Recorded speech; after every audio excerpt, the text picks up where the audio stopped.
सबको मेरी राधे राधे। मेरा आज का जो वीडियो है वो इस विचार पे है जो अनिरुद्धाचार्य जी ने बोला ऑन फीमेल, जो हमारी जो आजकल की जो प्रेजेंट बच्चियां हैं उनके लिए, और वो काफ़ी विवाद में घिर गए। देखिए, एक तो पहले मेरा मानना है कि अनिरुद्धाचार्य एक कथावाचक हैं, तो कथावाचक उसमें उनमें तो सरस्वती का वास उनके गले में अवश्य ही होता है। और ये क्योंकि ये वृंदावन के कथावाचक हैं तो इन लोगों की थोड़ी सी बोली अक्खड़ होती है। ये लोग थोड़े सफिस्टिकेटेड वर्ड्स नहीं यूज़ करते। अब जैसे उन्होंने लिव इन रिलेशन के लिए कहा है, वो शायद कुछ एक्सेप्शंस अगर हो सकते हैं तो एक्सेप्शंस लॉ नहीं प्रूव करते। बिकॉज ये जो लिव इन रिलेशनशिप जो हमारे भारत में है वो ज़्यादातर जो हैं वो उच्च, जो बड़े हाई सोसाइटी हैं, जैसे आप फिल्मों की दुनिया देखिए, मॉडल्स की लाइफ देखिए, इनमें ज़्यादा होता है। हमारे अभी भी हम लोग संस्कारों से बंधे हुए हैं, और हम लोग शायद हमारी बच्चियां भी इतनी आगे भी नहीं बढ़ी हैं कि इसको अपना लें। आप लिव इन रिलेशनशिप में अगर for example even if you go, तो man are emotionally very strong. आदमी जो होते हैं वो इमोशनली बहुत स्ट्रांग होते हैं, एंड वो कोई भी रिलेशनशिप में आप बहुत कम आदमी देखेंगे जो ब्रेक डाउन करते हैं।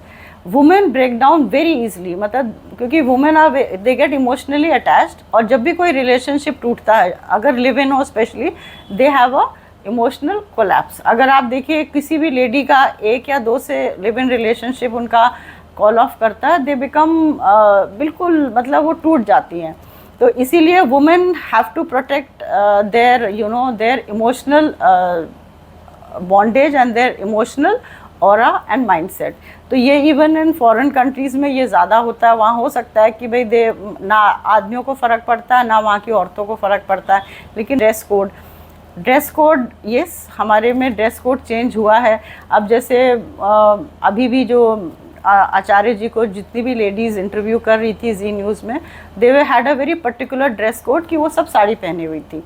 मेरा ड्रेस कोड से कोई प्रॉब्लम नहीं है, आप कुछ भी पहनिए जो आपको अच्छा लगता है, लेकिन आप ये देखिए कि आप किस सोसाइटी में जा रही हैं। अगर आप अपने क्लोज़ फैमिली फ्रेंड्स में जा रही हैं जहां आप प्रोटेक्टेड रह सकती हैं, जहां पे एक आपको पता है यू हैव ऐसा एनवायरनमेंट है जहां आपको पता है you are safe.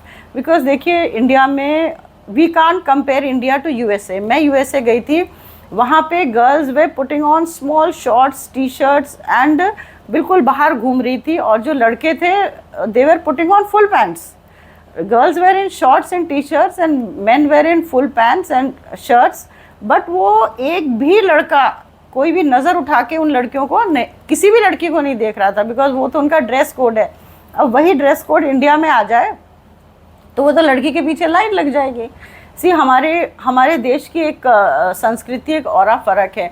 Girls have to be very careful. देखिए, मेरा अपना ये सोच है कि हमारे देश के जो अभी जो मेल हैं, जो स्पेशली जो आपके नीचे तबके के हैं, और वो they are not so educated to value women for what they are. वो उस वे में वैल्यू नहीं करते हैं। इसीलिए देखिए हमारे यहाँ रेप्स कितने प्रेवलेंट हैं। और आप अब हम थोड़ी सी, हमें अपनी एक ऑरा और अपना एक पर्सनालिटी हमको ही प्रोटेक्ट करना चाहिए, और करने से हमारी ही मन को शांति मिलती है। जैसे अब आप देखिए कि जब भी आप किसी भी देखिए, जैसे मेरी बहुत अच्छी फ्रेंड थी गीता चोपड़ा, उसका मर्डर हुआ, तो उसका भाई था, उसके भाई को तो चाकू तो दोनों को मारे थे, लेकिन भाई तो he died after that. But Geeta Chopra was actually she was raped and then murdered. तो जो लेडी होती है वो एक हेल के थ्रू जाती है बिफोर शी इज़ किल्ड।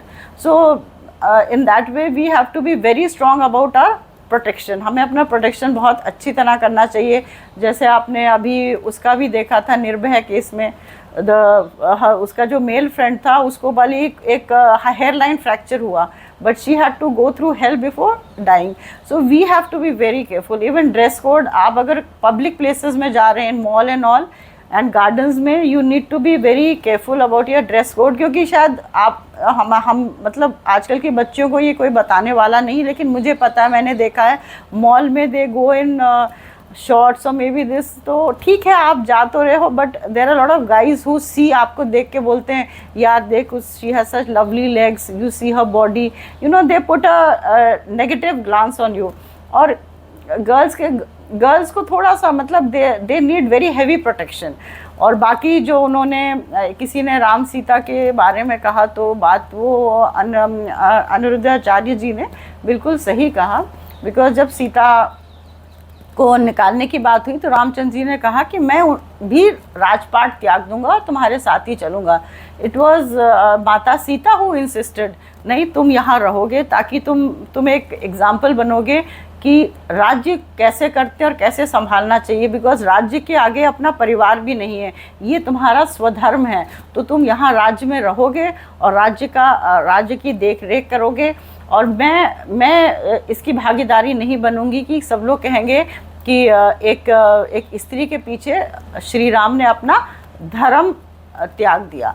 तो आजकल देखिए, आजकल भी हमारे जैसे पॉलिटिशियंस हैं कैसे राज करते हैं, वही तो हम उनसे कहते हैं कि आपको श्री राम जैसा बनना चाहिए. तो दिस इज़ ट्रुथ, वो जो अनिरुद्धाचार्य जी ने बोला, क्योंकि सीता मैया ऑप्टेड आउट कि राम की गरिमा बनाने के लिए. और बाकी मैं तो यही मानती हूँ, वो कथावाचक हैं, वो प्रभु का नाम लेते हैं, तो ठीक है अगर उन्होंने थोड़ा बहुत बोल दिया, वो बेसिकली उन्होंने हायर सोसाइटी और फॉरेन जो फॉरेन में ये सब चल रहा है, उनका शायद उनका दिमाग उसी में था और उन्होंने यहाँ पे आके बोल दिया. वैसे कि हमारे देश की बच्चियाँ संस्कार मेंटेन करना चाहिए. देखिए हमें अपना प्रोटेक्शन खुद ही रखना चाहिए, क्योंकि ना तो हमारे साथ पुलिस है और हम लोग बाहर काम करने भी जाते हैं. So we need to take, हमें अपना एक प्रोटेक्शन अपने आप रखना चाहिए. That's all. बाकी मैं फिर से कुछ थोड़ा सा बच्चियों को विवाह के लिए भी एक चीज़ बोलूँगी कि विवाह सबको अवश्य करना चाहिए, चाहे वो बेटे हों चाहे बेटियां हों. इस पे भी बोलूँगी, आजकल ना तो लड़के शादी करना चाह रहे ना लड़कियां. ये बहुत गलत बात है, क्योंकि इसका रिपरकशन आगे जाके अच्छा नहीं होता है. तो दोनों ही अकेले रह जाते हैं, ये तो सही बात नहीं है. इस पे भी मैं अपना एक वीडियो बनाऊँगी. इसी के